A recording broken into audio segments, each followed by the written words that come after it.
Number 5. Mustard gas. World War I was quite the war, with the introduction of some deadly new weaponry that had mankind unleashing it on their own people. Mustard gas clocks in here at number 5. With its disgusting yellow to brown coloring and strong odor, it's set to kill.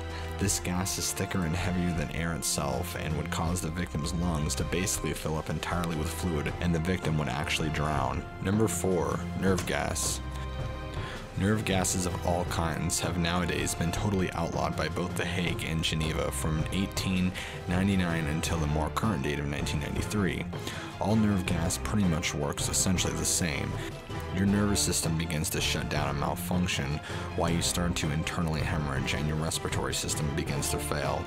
It's a pretty horrible and slow way to die, and I can't imagine it being very quick and painless. Number 3. Phosgene gas. The interesting thing about phosgene gas was that it was the most deadliest gas to use during all of World War I, while mustard gas has got all the fame and fortune.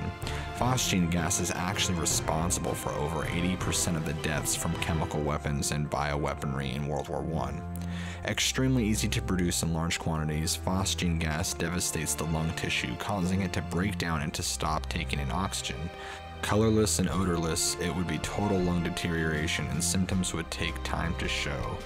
Japan even used this gas against the Chinese in World War II on hundreds of different occasions.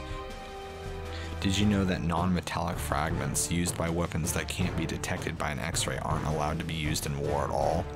By the protocol of the 1979 Convention on Certain Conventional Weapons, plastic landmines are illegal to use, and they have been for quite some time.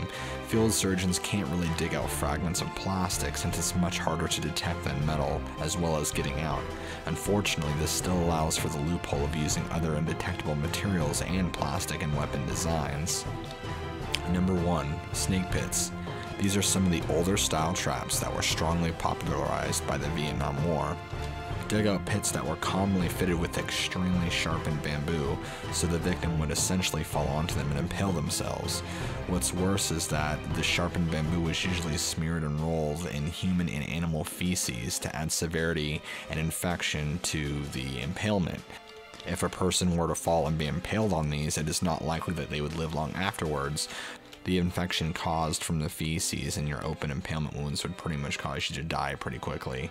Even though this was popularized a lot during the Vietnam War, this was also commonly done by the Viet Cong and Japanese, both happening in World War II and in Vietnam in general.